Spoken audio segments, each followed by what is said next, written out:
Bonjour, je vous dis bonjour à tous au nom de Jésus-Christ, quel que soit le lieu d'où vous me suivez. C'est le frère Édouard Kalichikati, serviteur de Dieu.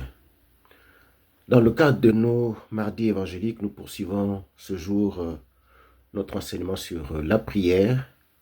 C'est aujourd'hui notre troisième séance sur ce sujet. Et nous voulons ce matin parler de la question de savoir comment prier. Les disciples qui étaient avec Jésus avaient manifesté le désir d'être enseignés sur la prière. Lisons Luc 11, verset 1. Jésus priait un jour en un certain lieu.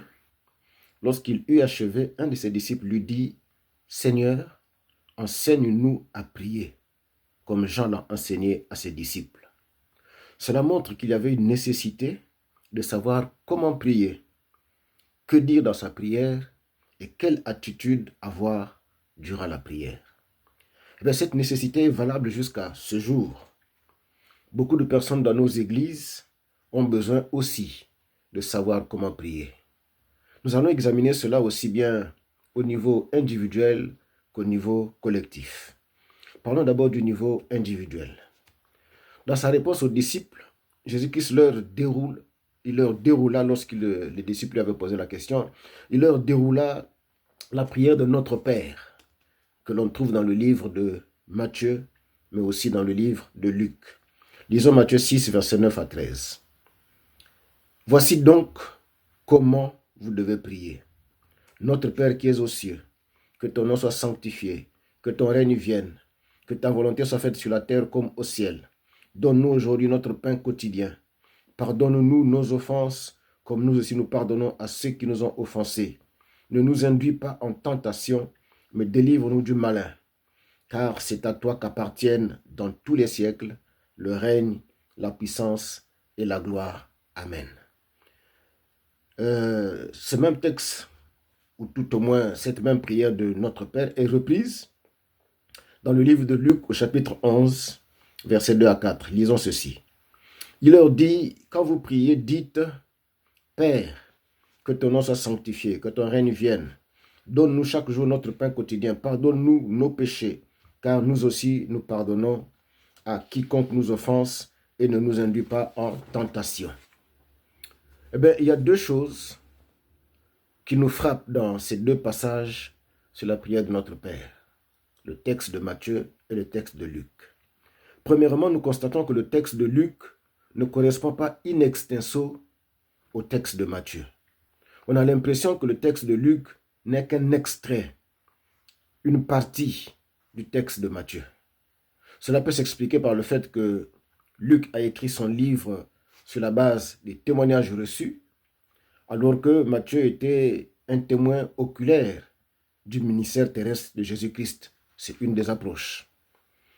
La deuxième chose qui nous frappe, c'est que en parcourant tout le Nouveau Testament, nous ne voyons pas Jésus-Christ, ni les apôtres, ni les autres disciples réciter cette prière telle qu'elle lors des différents moments de prière que nous rapporte la Bible. C'est assez frappant quand même. Dans le livre de Matthieu, où cette prière est la plus longue et la plus complète, Jésus-Christ ne dit pas « Voici ce que vous devez réciter dans votre prière », mais il dit « Voici comment vous devez prier ». Cela veut dire que cette célèbre prière de notre Père n'est pas à réciter systématiquement et mécaniquement chaque fois que l'on prie individuellement ou collectivement. Si c'était le cas, les deux textes de Matthieu et de Luc devaient être vigoureusement conformes. Or, ce n'est pas le cas. Nous avons bien vu qu'il y a une différence quand même dans la présentation, la longueur même est différente entre le texte de Matthieu et le texte de Luc. Cette prière de Jésus-Christ apparaît finalement plutôt comme une orientation, un canevas important, un modèle que doivent suivre nos prières. En effet, cette prière, telle que rapportée dans Matthieu 6, se compose essentiellement de trois grandes parties. D'abord, un moment d'adoration pour élever Dieu, pour le magnifier, pour l'honorer. C'est ce que nous voyons dans Matthieu 6, versets 9 à 10. Il y a aussi un moment de requête et d'intercession. pour formuler des demandes à Dieu. C'est ce que nous voyons dans Matthieu 6 plutôt, verset 11 et verset 13. Et puis il y a un moment de repentance pour demander pardon pour ses fautes et prendre l'engagement de pardonner aussi les autres. C'est le verset 12 de Matthieu 6. Ce sont ces trois moments importants qui constituent la base, le fondement même de la prière de notre Père. La prière de chaque chrétien doit donc comporter ces différents moments-là: adoration, requête, intercession et repentance. Par ailleurs, à l'époque où les disciples avaient demandé à Jésus-Christ de leur apprendre à prier, ils n'avaient pas encore reçu le Saint-Esprit. Or, nous qui sommes chrétiens aujourd'hui, nous avons le Saint-Esprit qui habite en nous et il nous aide à prier d'après ce que nous dit la Bible. En fait, la prière de chaque chrétien doit être un moment particulier au cours duquel le chrétien formule clairement ses besoins propres ou confesse clairement ses péchés. C'est ça la prière. Lisons Philippiens 4, versets 6 à 7.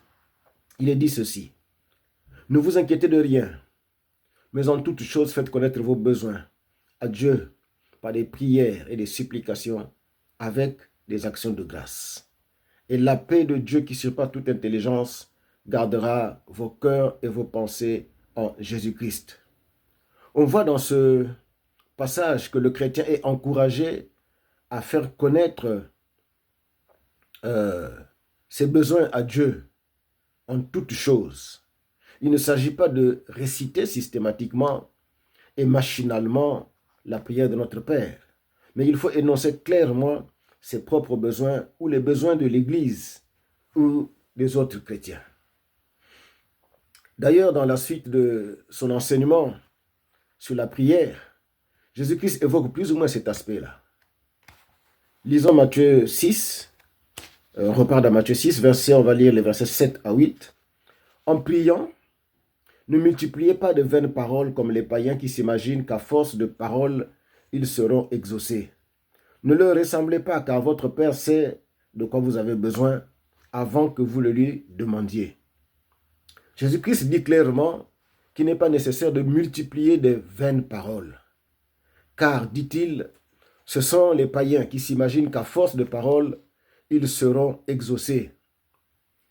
Jésus-Christ demande aux chrétiens de ne pas faire comme les païens. Il ne s'agit donc pas de dire plusieurs fois la même chose, de répéter machinalement les mêmes mots. Ce n'est pas ce que le Seigneur attend des chrétiens. Nous comprenons donc que lorsque on vous demande de répéter N fois telle ou telle prière, qu'elle soit de vous ou pas, cela ne correspond pas à la volonté de Dieu pour la prière. Ne multipliez pas de vaines paroles. Il ne s'agit pas non plus de prendre des prières qui sont dans la Bible, prières prononcées par tel ou tel prédécesseur, et de les réciter machinalement. Non. Celui qui prie doit énoncer ses propres besoins. Il doit formuler ses propres prières avec ses propres mots. Lorsque Bartimée éleva sa prière devant Jésus-Christ qui passait non loin de lui, Jésus-Christ lui avait demandé de dire quel était précisément son besoin. Lisons Marc 10, versets 46 à 51. Il est dit ceci: ils arrivèrent à Jéricho. Et lorsque Jésus en sortit avec ses disciples, avec une assez grande foule, le fils de Timée, Bartimée, mendiant, aveugle, était assis au bord du chemin. Il entendit que c'était Jésus de Nazareth et il se mit à crier: Fils de David, Jésus, aie pitié de moi. Plusieurs le reprenaient pour le faire taire, mais il criait beaucoup plus fort: Fils de David, aie pitié de moi. Jésus s'arrêta et dit: appelez-le. Ils appelèrent l'aveugle en lui disant: prends courage, lève-toi, il t'appelle. L'aveugle jeta son manteau et, se levant d'un bond, vint vers Jésus. Jésus prenant la parole lui dit: que veux-tu que je te fasse? Rabouni, lui répondit l'aveugle, que je recouvre la vue. Nous voyons que lorsque Jésus-Christ a posé à Bartimée la question « Que veux-tu que je te fasse ?» Ce dernier ne s'est pas mis à réciter une prière toute faite. Non. Il a dit clairement quel était son besoin. Il a dit que je recouvre la vue. C'était ça son besoin. Et c'est ça qu'il a dit au Seigneur. Voilà donc sa prière, brève, précise. On ne le voit pas réciter une prière toute faite. On ne le voit pas multiplier des paroles vaines. Mais il a dit, fils de David, aie pitié de moi, que je recouvre la vue. C'est clair, c'est précis, c'est net. Toujours dans son enseignement sur la prière, dans Matthieu 6, Jésus-Christ a fustigé des attitudes hypocrites durant la prière. Lisons Matthieu 6, verset 5. Lorsque vous priez, ne soyez pas comme les hypocrites qui aiment à prier debout dans les synagogues et au coin des rues pour être vus des hommes. Je vous le dis en vérité, ils reçoivent leur récompense. Déjà à l'époque de Jésus-Christ, des personnes qui voulaient se faire remarquer aimaient prier debout dans les synagogues ou bien au coin des rues. Jésus-Christ dit que ce sont des attitudes hypocrites qui exposent les acteurs à une récompense de la part des hommes du monde. Il disait aux disciples de ne pas faire comme eux. Ces attitudes hypocrites dans la prière nous font penser aussi à la prière du pharisien rapportée par Jésus-Christ dans une parabole. Et nous voulons lire pour cela dans Luc 18, versets 10 à 12. Il est écrit ceci. Deux hommes montèrent au temple pour prier. L'un était pharisien et l'autre publicain. Le pharisien debout priait ainsi en lui-même. Pardon.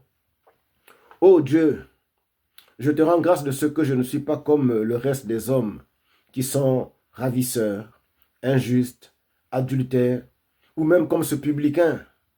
Je jeûne 2 fois la semaine. Je donne la dîme de tous mes revenus. Nous voyons dans cette prière un pharisien qui s'estimait meilleur, supérieur au publicain qui était à côté de lui. Le pharisien se persuadait qu'il était juste et il ne faisait aucun cas de l'autre. Donc, nous avons ici la prière type faite avec orgueil et suffisance, la prière d'un hypocrite. Jusqu'à ce jour, malheureusement, on observe encore ces attitudes hypocrites dans les églises. On voit parfois des personnes qui s'offrent en spectacle, en priant debout, en priant à très haute voix, au point de déranger le voisinage, en priant en langue, sans interprétation. Nous allons y revenir. Ceci dit, il n'est pas interdit de prier debout, mais cela dépend de la motivation qui guide cette action. Qu'est-ce qui motive celui qui se lève pour prier?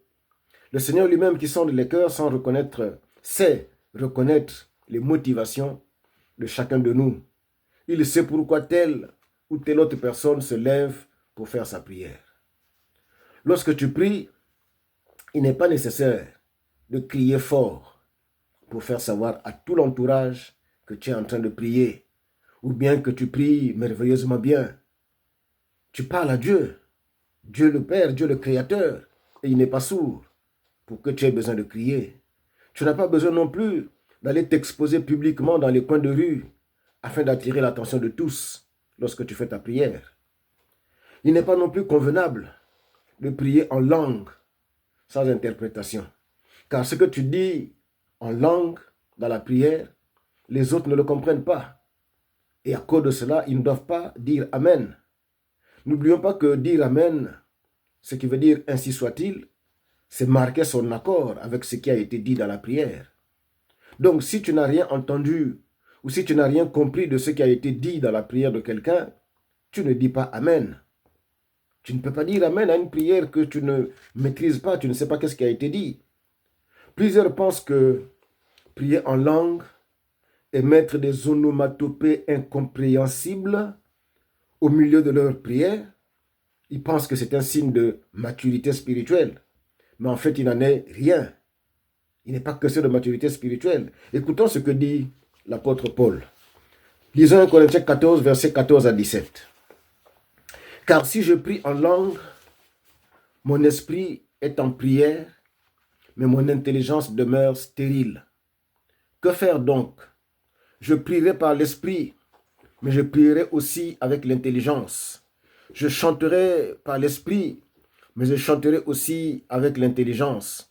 Autrement, si tu rends grâce par l'esprit, comment celui qui est dans les rangs de l'homme du peuple répondra-t-il Amen à ton action de grâce, puisqu'il ne sait pas ce que tu dis? Tu rends, il est vrai, d'excellentes actions de grâce, mais l'autre n'est pas édifié. Voilà ce que la Bible dit de la prière faite en langue sans interprétation. Elle n'édifie personne, malheureusement personne. Voilà, vous appelez quelqu'un, vous demandez à quelqu'un de prier, et puis il se met à faire des onomatopées que vous ne comprenez pas du tout. Ce genre de prière-là, ça n'édifie personne. Soyons donc simples et clairs dans nos prières. Voyons ce que déclare Jésus-Christ. Lisons Matthieu 6, verset 6. Mais quand tu pries, entre dans ta chambre, ferme ta porte et prie ton Père qui est là dans le lieu secret, et ton Père qui va dans le secret te le rendra. Il faut donc simplement présenter ses besoins à Dieu comme on parle à son Père.